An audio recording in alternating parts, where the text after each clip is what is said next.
Hi, it's Tammy here from Vibrant Women, and I thought I just wanted to have a little chat with you about how our brain works. I see a lot of people on retreats and in counselling who are suffering under the weight of depression, anxiety, negative self-talk, and I just think it's important for us to know how our brain functions so that we can be doing everything we can to support ourselves to be healthy. So I want you to picture an iceberg, and the top tip of the iceberg is our conscious mind. And our conscious mind can process 5 to 7 items of information at any time. So if you just take a moment to think about now what you're trying to take in, what your mind is trying to take in, what I'm saying, the temperature, there could be a car passing outside, you might have a child or a pet in your vicinity, you could be hungry. There's an enormous amount of things going on at any given time. And I remember once doing a defensive driving course, and as part of that we had to do a video simulation, and they had cats jumping out at us, and it was about using your peripheral, you know what I mean, vision. And I remember it was really difficult to take in, there was more than 7 things happening, and I remember that was really difficult. So our conscious mind, when it takes information in through our senses, and then it processes information through our filter in our mind, and our filter is made up of memories, stored experiences, cultural norms, things our parents told us, our beliefs, our values, our religion. So we get a piece of information and then we hold it up against all of those things. We filter it through to make sense of it for us. And then once we've done that, we either discard it. For example, if I know if there's someone walking past a window, that's not information I need to retain. But if they're walking past a window and they poke their tongue out at me, I might want to keep, because if I know that person, I might want to see what's going on with that later. So we discard it if it's not something we're going to need again, we think we don't need it again. Sometimes if we have a traumatic experience, we can distort. Our thought can become generalized. So it might create fear for us. We might have an experience, something that happens, and then it might happen something, have our bag stolen outside work one night, and then we're too frightened to go to our car by ourselves at night, and then we're too frightened to leave the house by ourselves. You can see how phobias, fears, habits can become generalized. So, or else we store it. We just store it in some way that we can use it later. And when we store things, because underneath the bottom of the iceberg is our unconscious mind, or subconscious in popular culture, it's the same thing.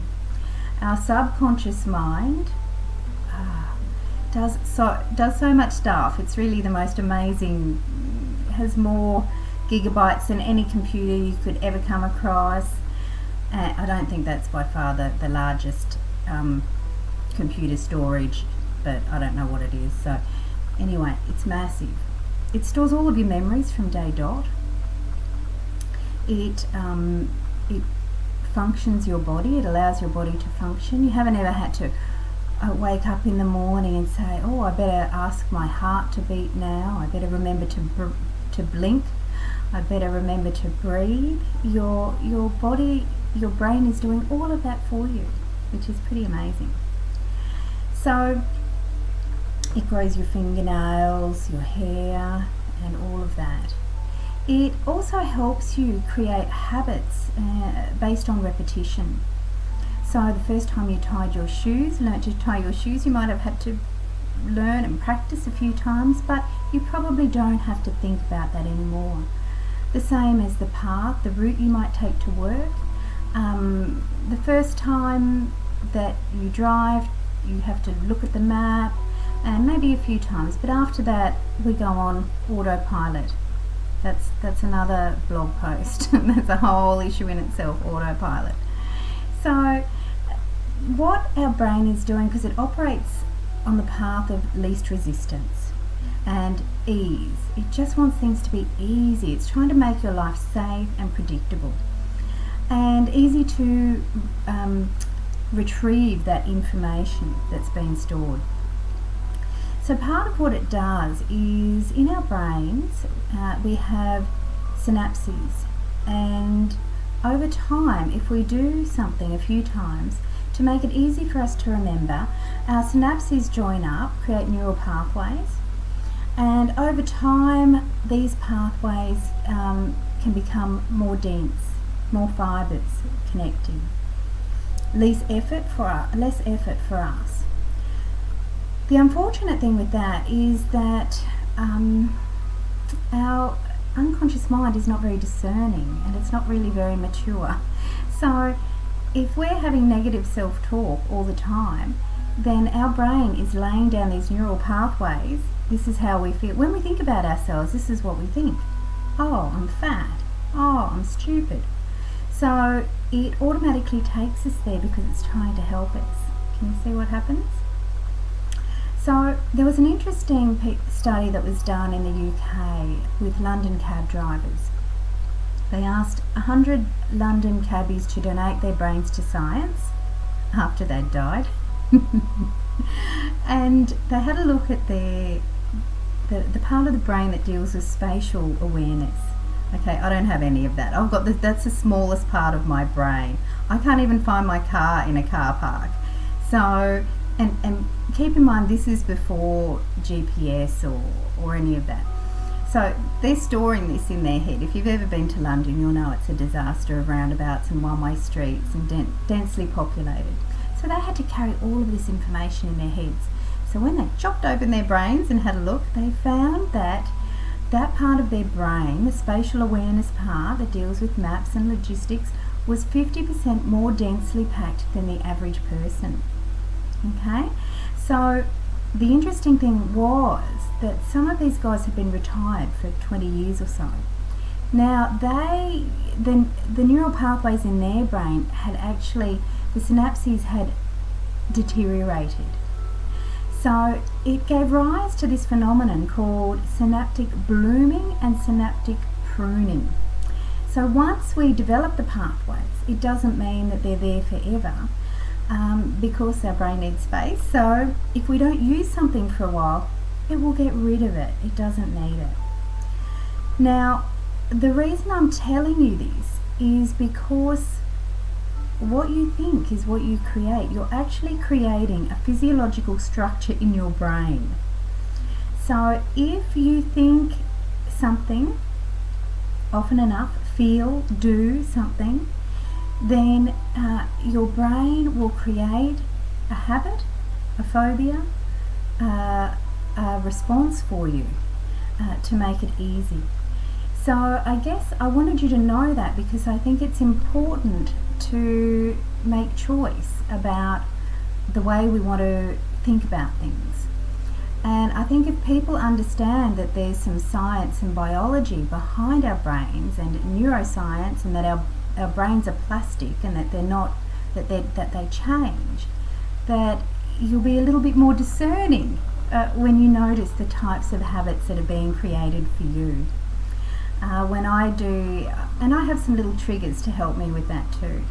So I've got my little negative self-talk things that come up for me, and you'll have yours.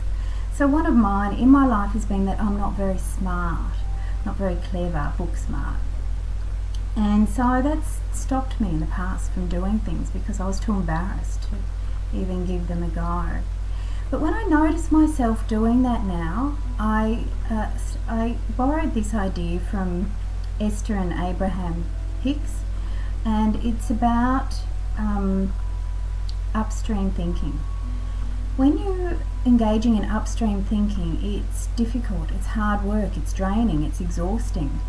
So now I notice myself straight away. I go, oh, upstream thinking, and I try and think of a downstream thought.